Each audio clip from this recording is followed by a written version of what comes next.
Alrighty, welcome back to another video from MBMRC. Today we're going to be doing a flight review of the Old School Model Works Robinhood 25. I do want to point out that we are not affiliated or sponsored by Old School Model Works in any way, shape, or form.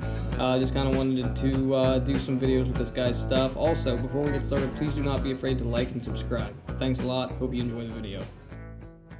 Hey, there's Matthew from MBMRC, and this is Brian with his Old School Models Robinhood 25.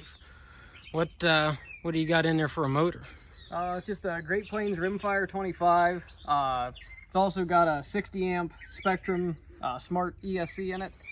I think I'm running a 10.8 prop on it. Let me check real quick. 10.7 prop. It seems to be, I'm running a 3000 milliamp hour 3-cell battery. And even with that, I had to put a little nose weight in it. I think he suggests a 2200 milliamp 3-cell. I mean, it flies great. I just literally landed it for the first time maybe 10 minutes ago, and it flies amazing. I don't really know what to compare it to.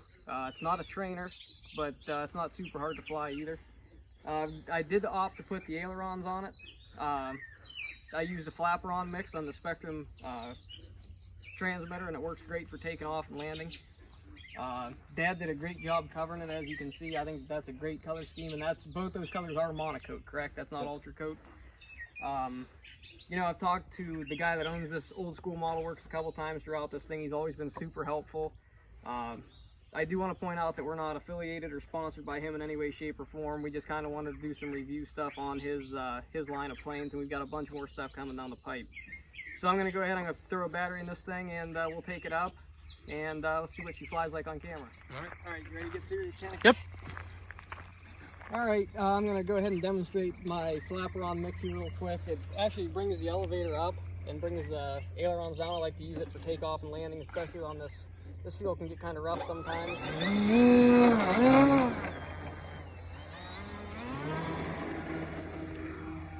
You can see it takes right up off the ground.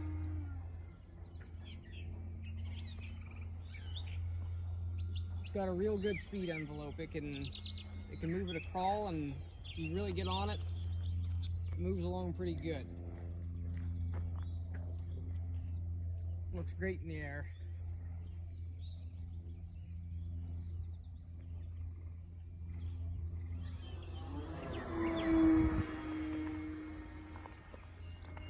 And as I said before, I decided I'd put the ailerons on it just because I like doing aerobatics and stuff. I'm not a real flat turn rudder kind of guy, and it'll do that if you want it to.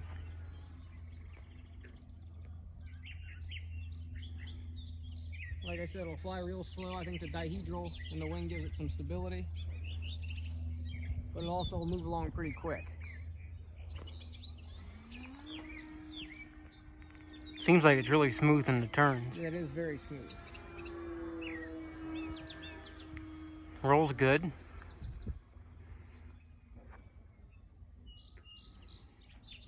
The big question is will it knife it? I'm sure it will. I don't know if I'll be able to, but we can give it a try.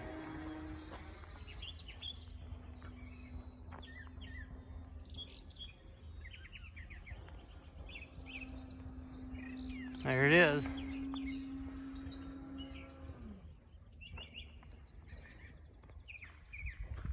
Like I said, it'll fly just as good slow as it does quick. How was the battery life in your first flight? Really good. Better than I expected it would be. Like I said, I've got a 3-cell 3000 milliamp in it with that Rimfire 25 and a 60 amp speed controller. Nothing seems to be getting overly warm. I could have easily, I think I flew it for 8 minutes. I could have easily went for at least 10. Well, it looks like it glides really nice. It does. Yeah, I'm definitely really impressed with how this turned out. I mean, it just flies. You know, this is my first balsa kit that I built. And the thing that I noticed is there were a couple times where I got a little bit frustrated because it's not quite as easy as some of the other, you know, just pulling some foam out of a box or something. But whenever you take it up and you fly it, it's definitely worth some of the frustration that you might run into doing something like this. I mean, this doesn't fly like anything else I have. What's its stall speed, do you think? How slow do you think you can get it to go before it... Yeah, I'll get it up a little bit. We could give it a shot. Like I said, I think that Rimfire 25 is about the perfect motor for it if you're going to go electric. We don't have much of a wind if we do it. I would try that in the headwind if we have any. That's throttle chop, ain't it? Yep. And it just glides.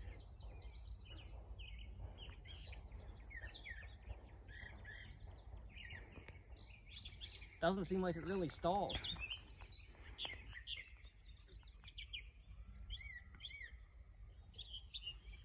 A little bit.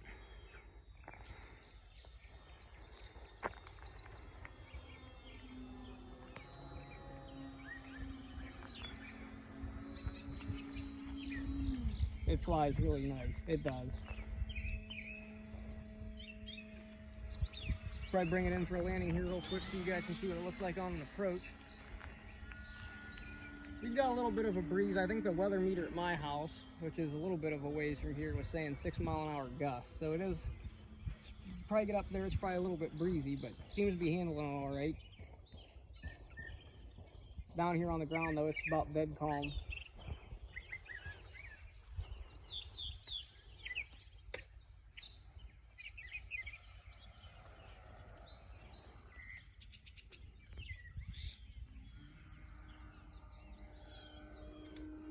Bring it back around. It glides so well sometimes it just doesn't really seem to want to sit down. I'll get it this time though.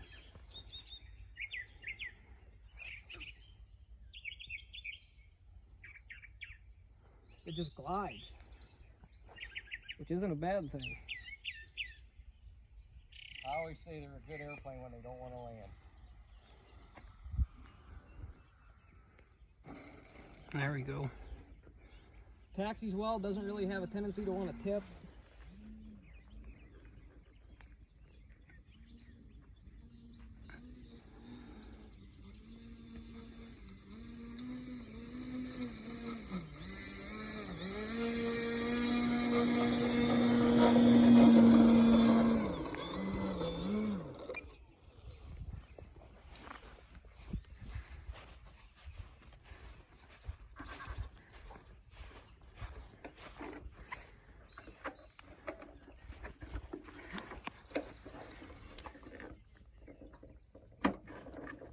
Everything fits up in that hatch compartment pretty good. Yeah, no problem. Like I said, that's a bigger battery than he suggested even. And as you can see, I got a little bit of nose weight in there. But yeah, this thing flies amazing as you can see there in the video, and I'm pretty impressed with it. So